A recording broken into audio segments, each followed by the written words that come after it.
একদিক থেকে আমরা দেখেছি যে গোটা বাংলাদেশ জুড়ে ভারতের পূর্ব দিকে এই বাংলাদেশ অবস্থিত দরুন যে বিভিন্ন বর্ডার ভারত শেয়ার করছে, সমস্ত জায়গায় কিন্তু একটা ইলিগাল অ্যাক্টিভিটি কিন্তু ইতিমধ্যেই বেড়েছে, বা সেই ইলিগাল অ্যাক্টিভিটিকে রুখতেই কিন্তু ভারত সেনাবাহিনীও মজুত করার সিদ্ধান্ত নিয়েছে এবং সেটা অত্যাধিক পরিমাণে। তার পাশাপাশি মহড়াও কিন্তু চলছে, সেটা আমরা জানি 15 জানুয়ারি অবধি মহড়া চলবে, সেখানে অপারেশন গাজরাজের মতন মহড়াও কিন্তু চালানো হচ্ছে। ফলে বিভিন্ন উন্নত প্রযুক্তির স্কোয়াড্রন, উন্নত প্রযুক্তির ট্যাঙ্ক, সেই সমস্ত কিছু কিন্তু সেই গোটা অপারেশন গাজরাজে থাকছে।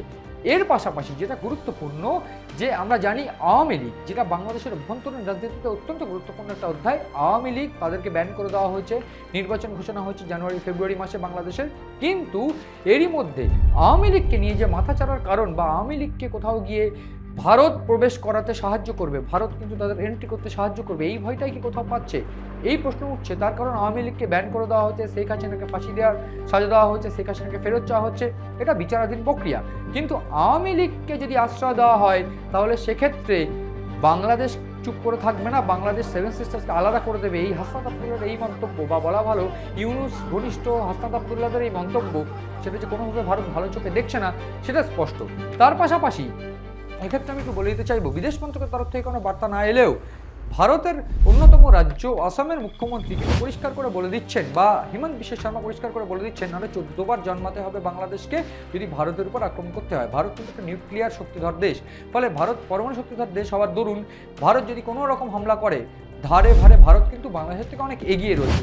পাকিস্তান যদি বাংলাদেশের সাপোর্টেও থাকে, পাকিস্তান কিন্তু প্রাথমিকভাবে বাংলাদেশকে সেই সাপোর্ট করতে পারবে না যেটা ভারত বাংলাদেশকে করেছিল 71-এর সময়। ফলে এটা পরিষ্কার, ভারতের দুই দিকে, এক প্রান্তে পাকিস্তান, অন্যদিকে বাংলাদেশ, এই দুই প্রান্ত কিন্তু ভারতের বিরুদ্ধে কাজকর্ম করার একেবারে সুপার অ্যাক্টিভিটি তারা চালিয়ে যাচ্ছে।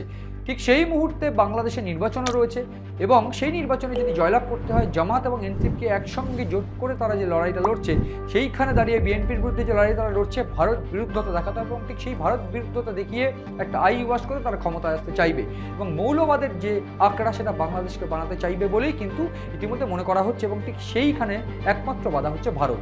তবে কি সেই ভারতকেই বাধা হওয়ার দরুন ভারতকে চাপে রাখার চেষ্টা বা সেই কৌশল করছে, নাকি অন্য কোনো রকমভাবে ষড়যন্ত্রর একটা চেষ্টা করছে? যদিও এ প্রসঙ্গে আমি একটু বলতে চাইবো যে হিমন্ত বিশ্ব শর্মা কিন্তু কোনোভাবে চুপ না থেকে পরিষ্কার করে বলছেন যে মেঘালয়ের যে করিডরটা রয়েছে, চিকেন স্ন্যাকের মতন দুটো করিডর রয়েছে, সেইটাও কিন্তু ভারত কেড়ে নেবে যদি কোনো রকমভাবে তারা বাড়াবাড়ি করে।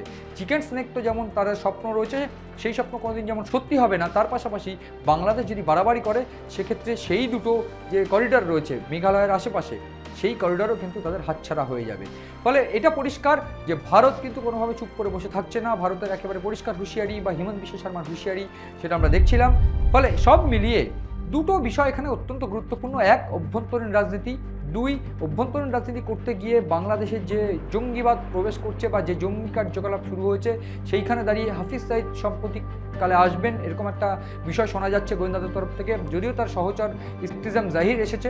ফলে এই ইফতিজাম জাহির এবং হাফিজ সাইদ মিলে বাংলাদেশের সঙ্গে হাত মিলিয়ে পাকিস্তানের সঙ্গে বাংলাদেশের একটা কোলাবোরেশন করে কি কোনো জঙ্গিবাদ ছড়াতে চাইছে এই নর্থ ইস্টে, সেই প্রশ্ন কিন্তু বারবার করে উঠছে। এবং ফলে সব মিলিয়ে ভারতের ডিফেন্স সেক্টর কিন্তু এই সমস্ত কিছুকে পাত্তা না দিয়ে পরিষ্কার নিজেদের যে ডিফেন্স সেটাকে আরও উন্নত, আরও শক্তিশালী করার চেষ্টা করছে। এবং এটাও পরিষ্কার যে বাংলাদেশ যদি কোনো রকম ষড়যন্ত্র তারা সীমান্তবর্তী সংলগ্ন এলাকায় করে, বা কোনো রকম জঙ্গিবাদ যদি ছড়িয়ে দেওয়ার চেষ্টা করে ভারতের মধ্যে বা নর্থ ইস্টে, তার একেবারে সম্পূর্ণ পরিণাম বাংলাদেশকে ভুগতে হবে, এবং সেই পরিণাম অত্যন্ত ভয়ানক হবে বলেই বার্তা ভারতের সমস্ত মহলের। সব মিলিয়ে গোটা বাংলাদেশ কোন দিকে গড়াচ্ছে, বাংলাদেশের আভ্যন্তরীণ পরিস্থিতি, রাজনীতি কোন দিকে গড়াচ্ছে, এই দেখতে নজর রাখুন আমাদের এই প্রোগ্রামে। এবং